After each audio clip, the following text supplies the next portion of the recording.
In the winter of 1873, the German immigrant community of Milwaukee, Wisconsin, whispered about 11-year-old Emma Richter in hushed, fearful tones. This pale, quiet child could calculate the day of the week for any date in human history within seconds, memorize entire conversations word for word after hearing them just once, and recite the precise number of steps between any two buildings in her neighborhood. What modern science might recognize as an extraordinary neurological condition was, to the people of 1873, either a divine blessing or something far more sinister.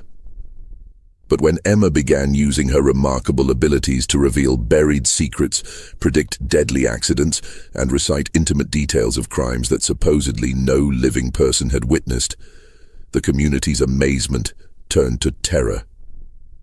By spring, 3 men would be dead, a family would flee in the night, and Emma Richter herself would vanish without a trace, leaving behind only a leather journal filled with numbers that no one dared to decode.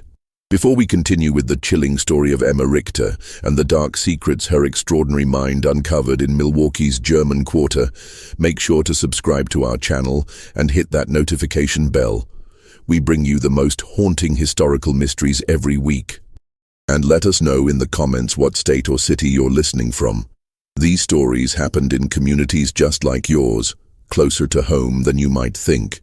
What the residents of Brewery Town didn't realize was that Emma's gift would expose a web of lies, betrayal and murder that had been carefully hidden for nearly a decade, and that her mathematical precision would become their community's most terrifying nightmare.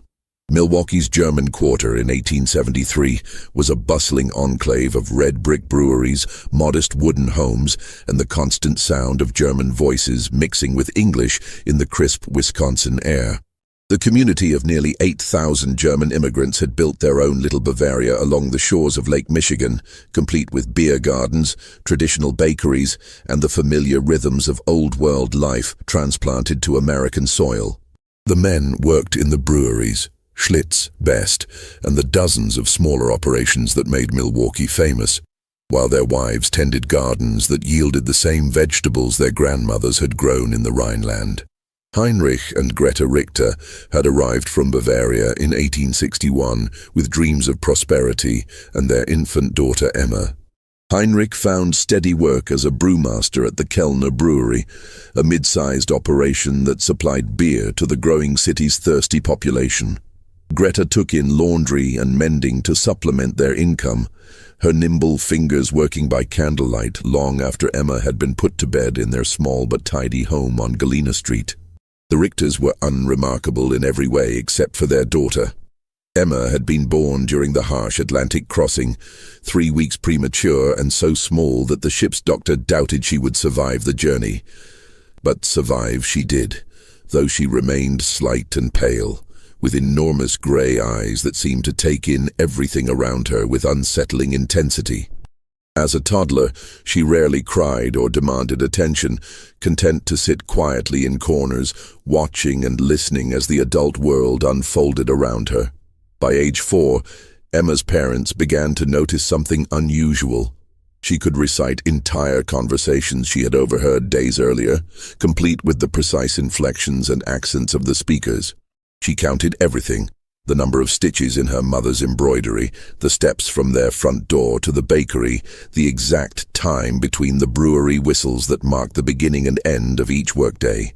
When Heinrich taught her basic arithmetic, she absorbed mathematical concepts with frightening speed, solving problems in her head faster than he could work them out on paper.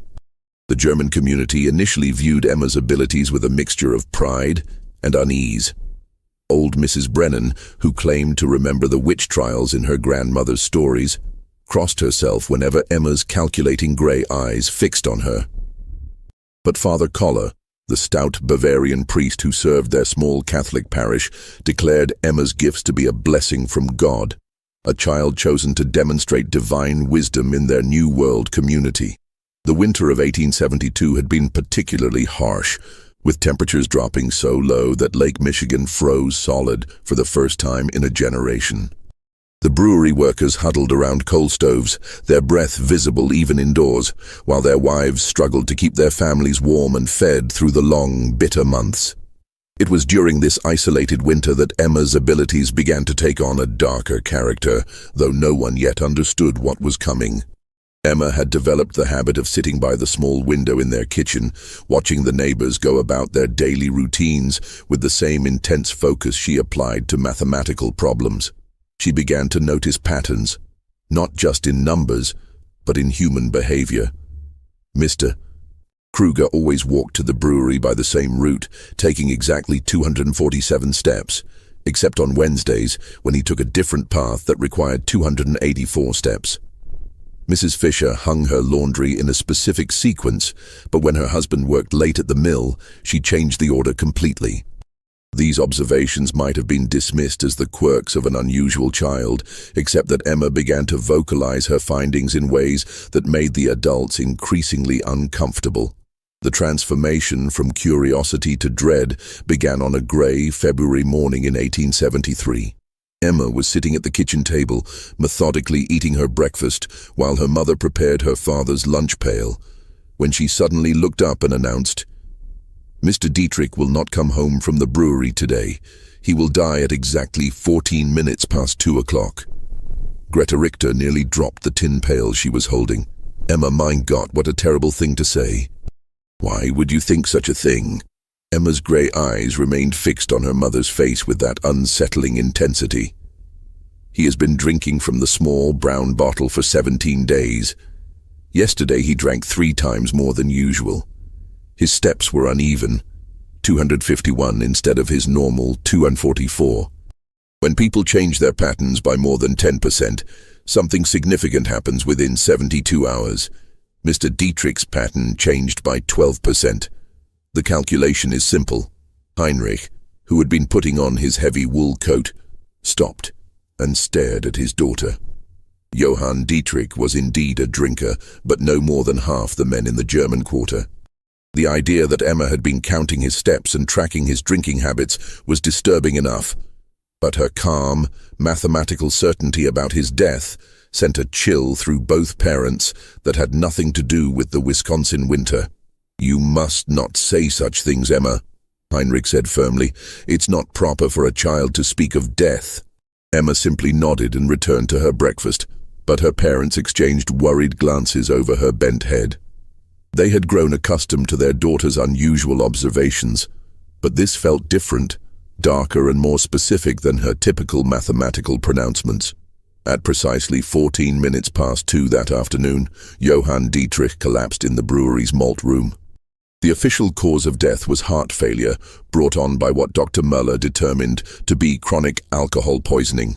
The brewery workers who found him noted that he had been acting strangely for weeks, drinking more heavily than usual and showing signs of severe anxiety. But what truly unsettled them was the timing. Emma Richter's prediction had been accurate to the minute. Word of Emma's grim prophecy spread through the German quarter like smoke from a chimney fire. Some dismissed it as coincidence, but others remembered the pale girl with the calculating eyes and began to wonder what else she might have observed during her silent vigils at the kitchen window.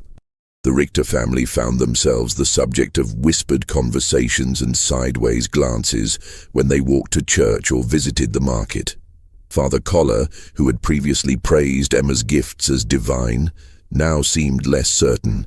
When Heinrich approached him after Sunday Mass, seeking guidance about his daughter's disturbing prediction, the priest's jovial demeanor had been replaced by something approaching concern. "Heinrich, my friend," Father Koller said, his Bavarian accent thick with worry. "Perhaps it would be best if young Emma spent less time watching the neighbors and more time with her prayers. The Lord gives us gifts, yes, but sometimes the devil can twist even the most innocent abilities toward darker purposes." This suggestion troubled Heinrich deeply.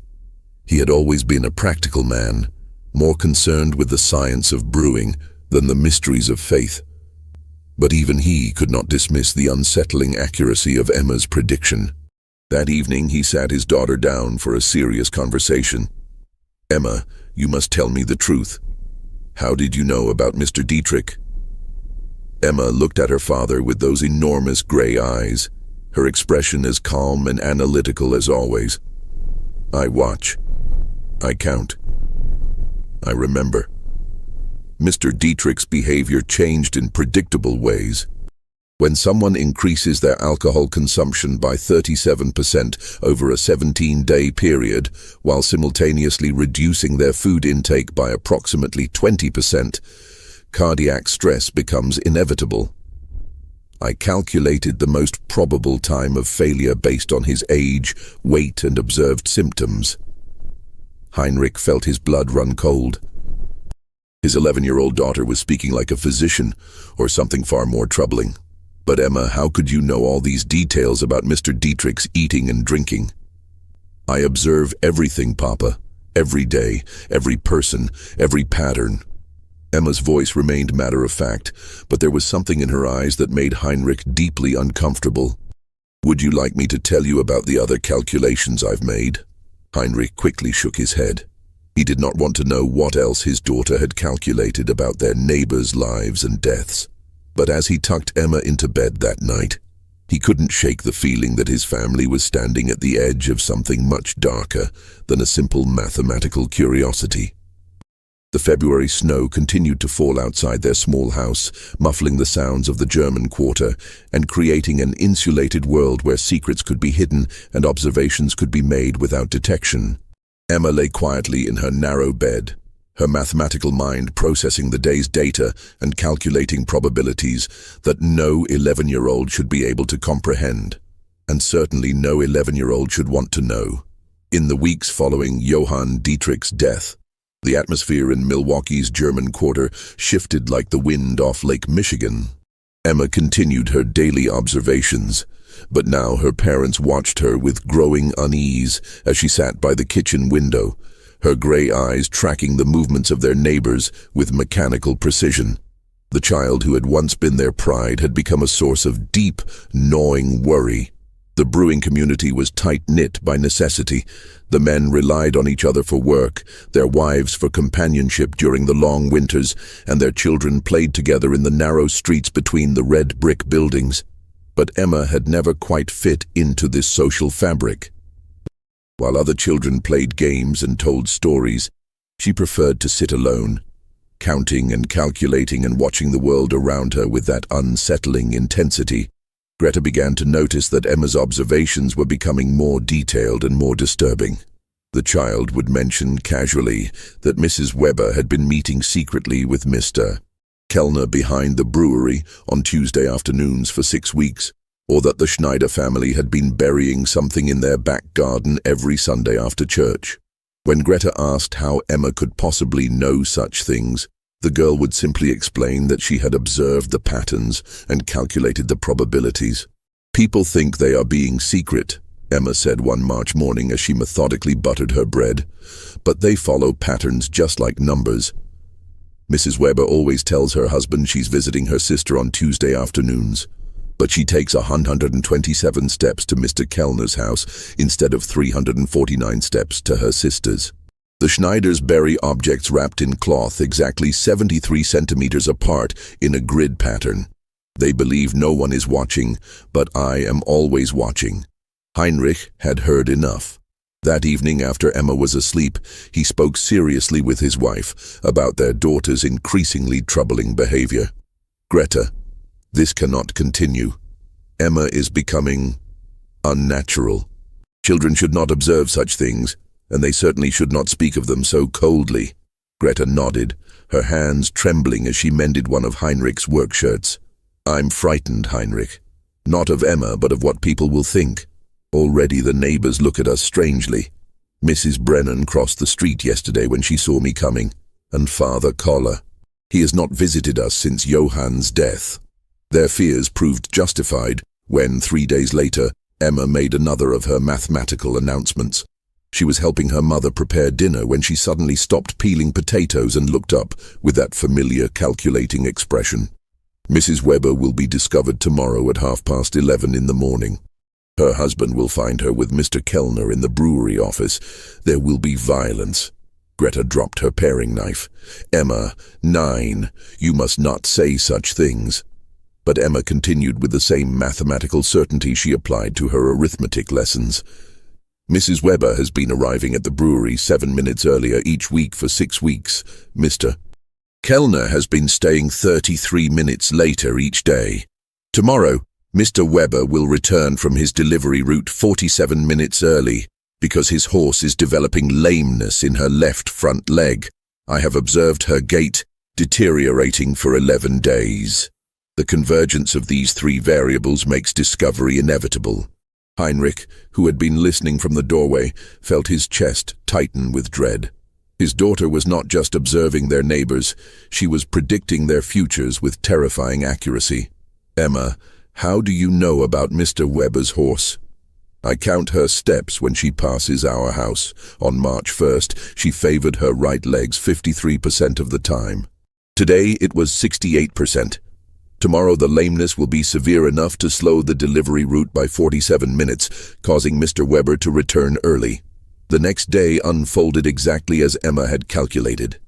Wilhelm Weber discovered his wife Anna in a compromising position with brewery owner Ernst Kellner. The confrontation that followed left Kellner with a broken nose and 3 cracked ribs, while Anna Weber was beaten so severely that Dr. Müller had to be summoned. The scandal rocked the tight-knit German community, but what disturbed people even more was the growing realization that little Emma Richter had somehow predicted the entire sequence of events. Word spread quickly through the neighborhood. The pale girl with the mathematical mind had not only predicted Johann Dietrich's death, but had also foreseen the Weber-Kellner scandal with unsettling precision. People began to whisper about the strange child who sat at her window, watching and calculating and somehow knowing things that no child should know. The Richter family found themselves increasingly isolated. Former friends avoided them at church. Children were forbidden from playing near their house, and even the shopkeepers in the German quarter began to treat them with barely concealed suspicion. Heinrich's position at the brewery became tenuous. His fellow workers viewed him with unease, and Ernst Kellner, still recovering from his beating, made it clear that the Richter family was no longer welcome at company social events. But Emma seemed oblivious to the growing hostility around her. She continued her daily observations, her mathematical mind processing data and calculating probabilities with mechanical precision. She began keeping a leather journal, filling its pages with numbers, dates, and observations that her parents dared not read. The sight of their 11-year-old daughter bent over her calculations, writing in neat columns of figures, filled them with a dread they could not name. As winter gave way to spring, the isolation deepened. The German quarter that had once felt like home now seemed hostile and threatening. Heinrich began to consider the unthinkable, leaving Milwaukee, abandoning the life they had built, and starting over somewhere far from the whispers and the fear and the terrible accuracy of their daughter's predictions. But Emma was not finished with her calculations. The worst was yet to come, and her mathematical mind had already begun processing the data that would lead to the darkest secrets of all. As April arrived in Milwaukee, bringing with it the first tentative warmth after the brutal winter, Emma's journal grew thicker with her precise notations. The leather-bound book had become her constant companion, and she filled its pages with increasingly complex calculations that went far beyond simple mathematics. Her parents caught glimpses of charts tracking human behavior patterns, tables of numerical sequences they couldn't understand, and detailed maps of the German quarter marked with symbols and measurements. The community's fear of Emma had begun to manifest in more concrete ways. Children were forbidden from walking past the Richter house. Shopkeepers served the family quickly and without conversation, and even Father Koller had begun limiting his interactions with them to formal church services. But Emma's isolation only seemed to sharpen her observational skills, as if the removal of normal social distractions allowed her unusual mind to focus more intently on the mathematical patterns she perceived in human behavior. Dr. Friedrich Müller, the community's physician, had grown increasingly curious about Emma's abilities. Unlike the superstitious whispers of the neighbors, Dr. Muller approached the situation with scientific interest. He had studied medicine in Berlin before immigrating to America, and had encountered cases of unusual mental capabilities in his practice. When Heinrich Richter approached him privately, seeking medical advice about his daughter's condition, Dr. Muller agreed to examine Emma. The examination took place on a rainy Thursday morning in Dr. Muller's office above the pharmacy on Water Street. Emma submitted to the doctor's questions and tests with the same mathematical precision she applied to everything else, answering each inquiry with detailed accuracy, while her grey eyes remained fixed on some invisible calculation. "Emma," Dr. Muller said in his accented English, "your father tells me you can predict when certain events will happen. Can you explain to me how you do this?" Emma looked at the doctor with that unsettling intensity. "I observe patterns and calculate probabilities based on established behavioral data. People believe their actions are random, but they follow mathematical sequences.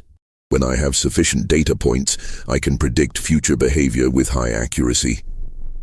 Dr. Muller leaned forward, intrigued despite himself. "Can you give me an example?" Emma consulted her journal, flipping through pages of neat numerical notations. "Mrs. Brennan believes she is keeping a secret, but her pattern is quite obvious. Every Tuesday and Friday for 8 weeks, she has walked to the church at exactly 3:15 in the afternoon. But instead of entering for prayer, she continues to the rectory and remains for precisely 43 minutes. Father Collar's pattern has also changed. He has been purchasing extra candles and wine, and his evening prayers have extended by an average of 17 minutes on Tuesdays and Fridays. The correlation is statistically significant." Dr. Muller felt his breath catch. The implications of what Emma was suggesting about the priest and the widow were scandalous enough, but the methodical way she had documented her observations was deeply troubling. "Emma, how long have you been watching people in this way?"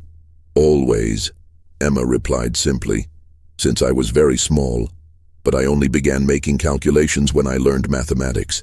The patterns became clearer then." After the examination, Dr. Muller spoke privately with Heinrich and Greta Richter. His medical training told him that Emma's condition was neurological rather than supernatural, but he had no framework for understanding what he had observed. "Your daughter's mind works differently than other children's," he explained. "She processes information in ways that seem almost mechanical. In my opinion, this is a medical condition, not the other things people are saying." But even Dr. Muller's scientific perspective couldn't diminish the growing dread that surrounded Emma's predictions. 2 days after his examination, Emma made another of her calculated announcements. "There will be a fire at the Zimmerman house on Sunday evening. It will start at 8:47 and spread to 3 adjacent buildings before the volunteer fire brigade can respond. Mr. Zimmerman will not survive." Heinrich felt the familiar chill that accompanied his daughter's predictions. "Emma, you must not say such things. How could you possibly know about a fire?" Emma consulted her journal. "Mr. Zimmerman has been drinking lamp oil mixed with whiskey for 12 days. I observed him purchasing both items in quantities that exceed normal household use. His wife left for Chicago to visit her sister yesterday, which follows the pattern of wives leaving before significant domestic incidents occur. The chimney on their house has structural damage that I calculated based on the angle of smoke emission and the pattern of soot deposits. The probability of fire is 93%. Greta began to weep softly. The clinical way Emma discussed potential tragedy, as if human suffering were simply another mathematical problem to be solved, frightened her more than any supernatural explanation would have. This was her child, but she no longer recognized the cold precision in Emma's voice or the mechanical way she processed human pain. Heinrich made a decision that would haunt him for the rest of his life. He decided to warn Franz Zimmermann about Emma's prediction, hoping that preventive action might save a life and perhaps demonstrate that his daughter's calculations could be used for good rather than simply predicting disaster. He found Zimmermann at the brewery Saturday evening, stumbling drunk and reeking of the lamp oil Emma had mentioned. Heinrich's warning was met with belligerent laughter and crude jokes about the devil child who thinks she knows everything.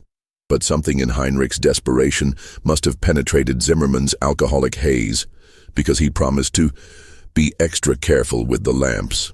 Sunday evening arrived with unseasonable warmth and a dry wind from the west. At exactly 8:47, flames erupted from the Zimmerman house. The fire spread with terrifying speed, consuming not just the original building, but 3 adjacent homes before the volunteer fire brigade could mount an effective response. Franz Zimmerman's body was found in his kitchen, where he had apparently fallen while trying to extinguish flames that had spread far beyond his ability to control. The accuracy of Emma's prediction, down to the exact minute, sent shockwaves through the German quarter. Heinrich's attempt to warn Zimmerman had been witnessed by several brewery workers, and word spread quickly that Emma had predicted not just the fire, but its precise timing and consequences. The community's unease transformed into open fear, and the Richter family found themselves completely ostracized. But for Emma, the fire was simply another data point to be recorded in her journal. She noted the correlation between her prediction and the actual event, made adjustments to her calculations based on the observed variables, and began processing new patterns with the same mechanical precision that had made her prediction possible in the first place.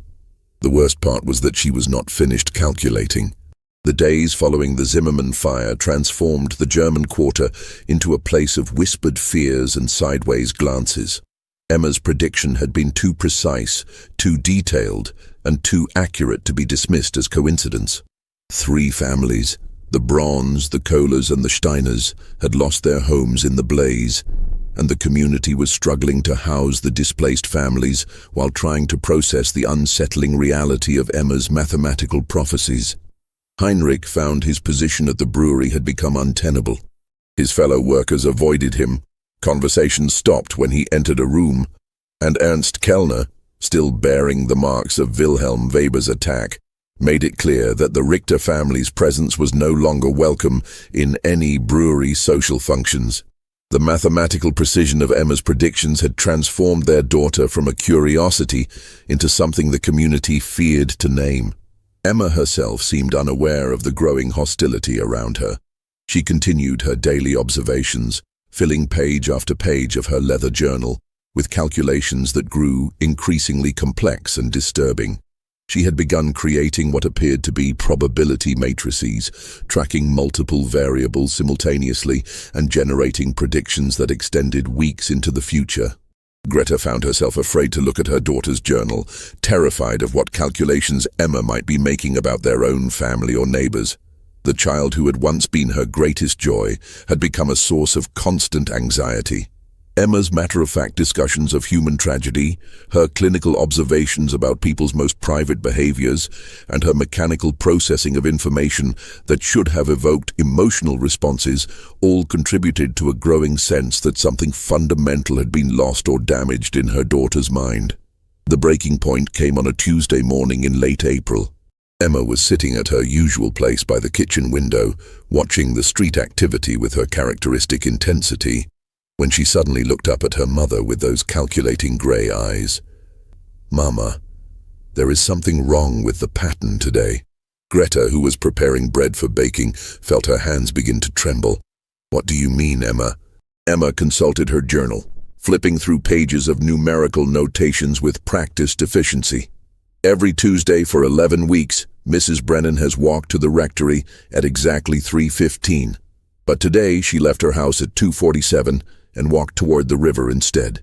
Her behavior indicates significant distress. Her step length decreased by 12%, and her breathing pattern was irregular. This suggests she is planning something final." The clinical way Emma discussed Mrs. Brennan's apparent suicidal intentions filled Greta with horror. "Emma, you must not speak of such things. Mrs. Brennan is a good woman. She would never. The mathematical probability is 87%. Emma interrupted with the same tone she might use to discuss the weather. People who dramatically alter established behavioral patterns while displaying physical signs of distress typically execute irreversible decisions within 4 hours of the pattern change. Mrs. Brennan's pattern changed 43 minutes ago. Greta felt the world tilting around her. The realization that her 11-year-old daughter was calmly predicting a neighbor's suicide with mathematical precision was more than she could bear. She dropped her bread dough and ran to find Heinrich, who was in their small garden behind the house, trying to find some normalcy in the simple act of preparing soil for spring planting. "Heinrich, you must come quickly.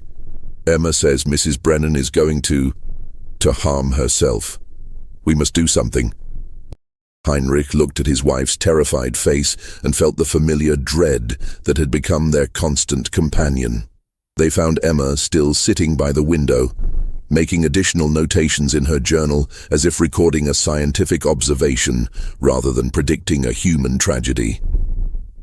"Emma, tell me exactly what you observed about Mrs. Brennan." Emma looked up from her calculations. She deviated from her established Tuesday pattern by 28 minutes. Her physical indicators suggested severe emotional distress.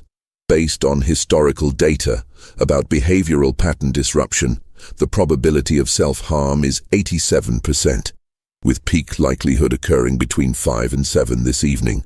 Heinrich made a decision that revealed both his desperation and his growing acceptance of Emma's abilities. He left the house immediately and went searching for Margaret Brennan, following the route toward the river that Emma had indicated. He found the elderly widow standing on the dock where the fishing boats tied up, staring into the dark water with an expression of profound despair. "Mrs. Brennan," Heinrich called softly, approaching carefully so as not to startle her. "Are you all right?" The elderly woman turned toward him, her eyes red with tears. "Heinrich, what are you doing here?" I was concerned about you. You seem troubled lately." Mrs. Brennan's face crumpled. "I cannot bear it any more, Heinrich. The shame, the whispers, the knowledge that everyone knows about my weakness. Father Koller says it is sin, but I cannot help what I feel for him. Better to end it than to live with this disgrace." Heinrich realized with growing horror that Emma's observations about Mrs. Brennan and Father Koller had been accurate, and that the elderly woman was indeed contemplating suicide rather than face the scandal. He spent the next 2 hours talking Margaret Brennan away from the river, convincing her that shame was not worth dying for and that the community's judgment would eventually fade. When he returned home that evening, he found Emma making final notations in her journal. "Mrs. Brennan did not follow through with her plan," she observed clinically. "The intervention changed the probability calculation. I will need to adjust my variables for future predictions involving third-party interference." Heinrich stared at his daughter in disbelief. Emma had somehow observed and calculated a suicide attempt that had not yet occurred, and now she was treating his intervention as simply another data point to be incorporated into her mathematical models. The realization that his 11-year-old daughter was not just predicting tragic events, but studying human suffering with scientific detachment filled him with a horror he could not name. That night, as Emma slept peacefully in her narrow bed, Heinrich and Greta made a decision that would change their lives forever. They could not continue living in Milwaukee. Emma's abilities, whatever they were, had made their life in the German quarter impossible. But more troubling was the growing realization that their daughter was not just observing and calculating human behavior, but seemed to be losing touch with the emotional reality of the tragedies she predicted. They began making quiet plans to leave Wisconsin, to find someplace where Emma could live without being feared, and where her unusual mind might find a different outlet. But Emma was not finished with her calculations, and the most disturbing revelations were yet to come. As Heinrich lay awake that night, listening to the sounds of the German quarter settling into sleep, he could not shake the feeling that his daughter's mathematical mind had uncovered secrets that went far deeper than adultery and suicide attempts. The precision of her observations, the clinical way she discussed human tragedy, and the growing complexity of her calculations all suggested that Emma had been watching and recording far more than anyone realized. And the most terrifying part was that she was still calculating. The revelation that would expose the darkest secret of Milwaukee's German Quarter came on the first day of May, 1873. Emma had been making increasingly complex calculations in her journal, creating elaborate charts that tracked the movements and behaviors of virtually every adult in their community. Her parents had begun packing their belongings in preparation for leaving Wisconsin, hoping to escape before Emma's next prediction could destroy more lives. But that morning, as spring sunlight streamed through their kitchen window, Emma made an announcement that would shake the very foundations of their community. "Papa," she said, looking up from her journal with those calculating gray eyes, "I need to show you something important. My calculations have revealed a pattern that explains everything." Heinrich, who had been dreading this moment for weeks, reluctantly sat down across from his daughter. Emma opened her journal to a section filled with detailed charts, maps, and numerical sequences that looked more like the work of a trained investigator than an 11-year-old child. "For 26 months, I have been observing and recording the behavior patterns of 43 adults in our community," Emma began with her characteristic clinical precision. "Initially, I believed the patterns were random variations, but when I analyzed the data systematically, I discovered correlations that indicate organized criminal activity." Heinrich felt his blood run cold. "Emma, what are you saying?" Emma consulted her charts with the methodical precision of a mathematics professor. 7 men in our community have been meeting secretly every Wednesday at midnight in the basement of Kellner's brewery. I calculated their movement patterns based on observed deviations from normal behavior, timing inconsistencies in their stated activities, and physical evidence of their gatherings. She pointed to a detailed map of the German Quarter marked with symbols and measurements. "Mr. Steinberg tells his wife he works late on Wednesday nights, but he leaves the mill at exactly the same time as the other 6 men and walks to the brewery using a route that avoids the main streets. The pattern has been consistent for 26 months, with only 3 exceptions that correlated with illness or family emergencies." Heinrich stared at the map, recognizing the names Emma had marked. Wilhelm Weber, Franz Kellner, Ernst's brother, Hans Zimmermann, Franz's cousin, Otto Steinberg, Klaus Brennan, Margaret's deceased husband until 3 months ago, Gustav Wolf, and Hermann Kruger. "Emma, how could you possibly know about secret meetings?" "I observe everything, Papa. Every night, every movement, every deviation from established patterns." Emma turned to another page filled with numerical calculations. "But the meetings are not the most significant discovery. My calculations indicate these 7 men have been involved in systematic theft from the brewery operations, with estimated losses of approximately $47,000 over 26 months. Heinrich's hands began to tremble. The sum Emma mentioned represented more money than most families in the German Quarter would see in a lifetime. "How could you calculate such a thing?"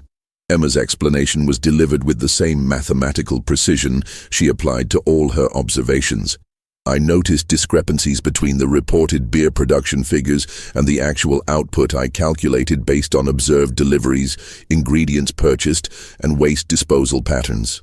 The difference indicated systematic theft, but I needed to identify the perpetrators." She pointed to detailed charts tracking the behavior patterns of the 7 men. These individuals all showed consistent patterns of increased spending that did not correlate with their reported incomes. Mr. Weber purchased new furniture worth approximately $300. Mr. Steinberg sent money to relatives in Germany. I observed him at the post office 12 times with packages too large for normal correspondence. The pattern was consistent across all 7 men. Heinrich realized he was looking at evidence of a criminal conspiracy that his 11-year-old daughter had uncovered through her obsessive observations and mathematical analysis. But Emma was not finished with her revelations. The theft operation required inside knowledge of brewery security and access to the financial records. Emma continued, "My calculations indicated the involvement of someone in management. The patterns pointed to Ernst Kellner himself as the organizer of the theft ring. The final piece of Emma's revelation hit Heinrich like a physical blow. Ernst Kellner, the brewery owner who had been gradually freezing them out of the community, was allegedly the mastermind of a major theft operation involving 7 men from their neighborhood. The precision of Emma's analysis, the mathematical certainty of her conclusions, and the detailed evidence she had compiled through months of observation all pointed to a truth that was both incredible and terrifying. Emma, these are very serious accusations. Are you certain of your calculations? Emma consulted her journal one final time. The mathematical probability is 96%. But Papa, there is something else. Something that explains why Mr. Kellner has been trying to isolate our family from the community. Heinrich felt his chest tighten with dread. What do you mean? Mr. Kellner knows that I observe everything. He has been watching me watch him. 3 weeks ago, he approached our house twice at night and stood outside for 17 minutes each time, as if calculating whether I might have discovered his secret. His behavior indicates he suspects I know about the theft operation. The realization that Emma's mathematical abilities had not only uncovered a criminal conspiracy, but had also made her a target filled Heinrich with a terror he had never experienced. His daughter's obsessive observations and calculating mind had revealed secrets that powerful men would kill to protect. Emma closed her journal and looked at her father with those unsettling gray eyes. Papa, my calculations indicate that we are in significant danger. Mr. Kellner and the others cannot allow me to continue making observations. The mathematical probability of them taking action against our family is 84%. With peak likelihood occurring within the next 72 hours. Heinrich understood that Emma's final prediction was not about fire or suicide or adultery, but about their own family's survival. Her mathematical mind had uncovered a truth that made their continued existence in Milwaukee impossible, and the men she had exposed would not hesitate to eliminate the one witness who could destroy them all. That evening, Heinrich made a decision that would save his family's life. Using the detailed evidence Emma had compiled in her journal, he approached Dr. Müller under cover of darkness and shared Emma's discoveries. The physician, who had already been disturbed by Emma's unusual abilities, was stunned by the mathematical precision of her criminal investigation. Heinrich, if what Emma has calculated is true, we are looking at the largest theft operation in Milwaukee's history. Dr. Müller whispered, as he examined the journal by lamplight in his office. But more importantly, if Kellner suspects that Emma knows, your family is in mortal danger. Dr. Müller agreed to help them escape Milwaukee immediately. Using his medical connections, he arranged for Heinrich to receive an emergency job offer at a brewery in distant Minnesota, providing cover for their sudden departure. They would leave that very night, before Emma's 72-hour prediction could come to pass. As the Richter family loaded their few belongings into Dr. Müller's wagon under cover of darkness, Emma made one final observation that would haunt Heinrich for the rest of his life. Papa, in approximately 6 months, the theft operation will be discovered through other means. Mr. Kellner will face justice, but 3 of the 7 men will not survive the investigation. The mathematical probabilities are quite clear. Heinrich shuddered as he lifted his daughter into the wagon. Even as they fled for their lives, Emma was calculating the future consequences of the conspiracy she had uncovered. Her prediction would prove accurate in every detail. By winter, a federal investigation would expose the theft ring, Ernst Kellner would be arrested and convicted, and 3 of his accomplices would die under suspicious circumstances that were never fully explained.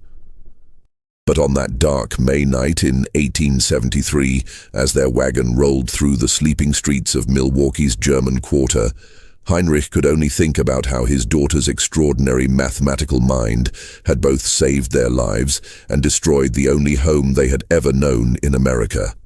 The Richter family vanished from Milwaukee in the early hours of May 2nd, 1873, leaving behind only whispered stories and unanswered questions.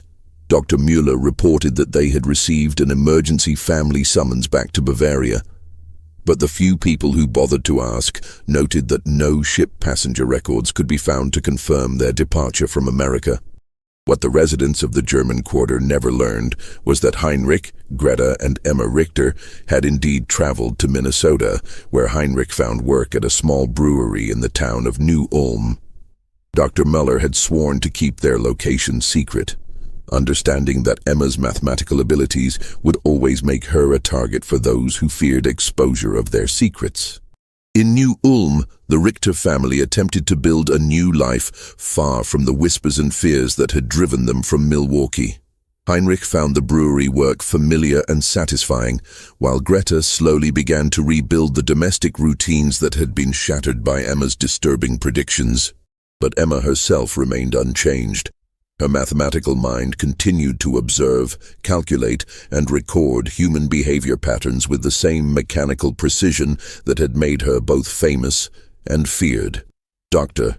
Muller maintained correspondence with the family for several months, reporting that Emma had begun working with a mathematics professor at a nearby college who was fascinated by her unusual abilities. The professor, a German immigrant named Dr. Hermann Weiss, approached Emma's condition from a scientific rather than supernatural perspective, helping her understand and channel her observational skills in ways that might prove beneficial rather than destructive. But the most significant revelation came in November of 1873, when Dr. Muller received a letter from Heinrich containing Emma's final prediction about the Milwaukee theft operation. As she had calculated with mathematical precision, federal investigators had indeed uncovered Ernst Kellner's conspiracy. Kellner was arrested and convicted of embezzling over $50,000 from multiple brewery operations. Wilhelm Weber, who had been Kellner's primary accomplice, was found dead in his home under circumstances that were ruled a suicide, but which many suspected were something far more sinister. Otto Steinberg and Hermann Kruger also died within weeks of the investigation's conclusion. Steinberg in what appeared to be a drunken accident, and Kruger from what Dr. Muller diagnosed as a sudden heart attack that bore suspicious similarities to the symptoms of certain poisons. Emma's mathematical analysis of the criminal conspiracy had been accurate in every detail, including her prediction that not all of the conspirators would survive the eventual discovery of their crimes. The precision of her calculations, even from hundreds of miles away and months in advance, confirmed what Heinrich had come to understand about his daughter's extraordinary and terrifying abilities. The German quarter of Milwaukee slowly recovered from the scandal and tragedy of 1873. The brewery theft investigation brought unwelcome attention from federal authorities, but it also exposed a level of corruption that had been quietly damaging the community for years. New families moved into the houses left empty by death and departure, and the tight-knit community gradually rebuilt itself around more honest foundations. But the story of Emma Richter, the pale girl with the calculating gray eyes who could predict death and expose secrets through mathematical observation, became part of the neighborhood's whispered folklore. Parents used her story to warn their children about the dangers of knowing too much, while adults quietly wondered what other secrets might be hiding behind the ordinary facades of their neighbors' lives. Father Koller, who had initially blessed Emma's abilities as divine gifts, later confessed to Dr. Muller that the girl's mathematical predictions had shaken his faith in ways he could not explain. The priest had begun to question whether some knowledge was too dangerous for human minds to possess, and whether Emma's condition represented a blessing or a curse that had been visited upon their community. Just when we thought we'd seen it all, the horror in Milwaukee's German quarter intensifies. If this story is giving you chills, share this video with a friend who loves dark mysteries, hit that like button to support our content, and don't forget to subscribe to never miss stories like this. Let's discover together what happens next in the most disturbing historical cases America has to offer. Dr. Muller's final letter to the Richter family was written in the spring of 1874, nearly a year after their departure from Milwaukee. In it, he reported that the German quarter had largely returned to normal, but that Emma's story continued to circulate in whispered conversations among the older residents. He also shared a disturbing development that had emerged during the federal investigation of the brewery theft. government investigators had discovered that Emma's journal, which Heinrich had left with Dr. Müller as evidence, contained mathematical calculations that extended far beyond the immediate criminal conspiracy. Emma had apparently been tracking and analyzing behavioral patterns throughout the entire German immigrant community, creating detailed profiles of dozens of families and predicting future events with remarkable accuracy. The federal investigators, trained in criminal analysis, were both impressed and disturbed by the sophistication of Emma's observational methods. "Your daughter's mind works in ways that professional investigators might envy," Dr. Müller wrote. "But I confess that I am grateful she is far from Milwaukee. The precision of her observations and the mathematical certainty of her predictions represent a kind of knowledge that I fear is too dangerous for any community to possess." The final mention of Emma Richter in any historical record comes from a brief notation in the New Ulm College Mathematics Department records from 1875. Professor Hermann Weiss reported that his special student had demonstrated unprecedented abilities in statistical analysis and behavioral prediction, but that her family had decided to relocate once again for personal reasons. After that entry, Emma Richter disappeared from history as completely as she had vanished from Milwaukee on that dark night in May of 1873. What happened to the girl who could calculate human behavior with mathematical precision remains unknown. Some researchers have theorized that families like the Richters, possessing children with unusual abilities, deliberately maintained their anonymity to protect themselves from both scientific exploitation and community persecution. Emma's story represents one of the few documented cases where such abilities were recorded in sufficient detail to understand their scope and implications. This mystery shows us that the human mind remains one of our greatest enigmas, capable of developing extraordinary abilities that challenge our understanding of intelligence, observation, and prediction. In 1873, Emma Richter's mathematical approach to human behavior was seen as either divine or demonic. But modern science recognizes that conditions like savant syndrome, autism spectrum disorders, and hyperthymesia can indeed create minds that process information in ways that seem almost supernatural to those who don't understand the neurological mechanisms involved. What do you think of this story? Do you believe everything was revealed, or do you think Emma's abilities extended even further than what we discovered? Leave your comment below and let us know if you've ever encountered someone with similar extraordinary mental abilities. If you enjoyed this tale and want more horror stories like this, subscribe, hit the notification bell, and share with someone who loves mysteries. These historical cases remind us that the most frightening truths are often hidden in plain sight, waiting for the right mind to calculate their terrible secrets. The case of Emma Richter demonstrates that sometimes the most terrifying discoveries come not from supernatural forces, but from the relentless application of mathematical logic to human behavior. In a world where we believe our secrets are safe, the existence of minds capable of such precise observation and calculation reminds us that privacy may be nothing more than an illusion, and that the patterns we think we hide may be visible to those who know how to look and how to count.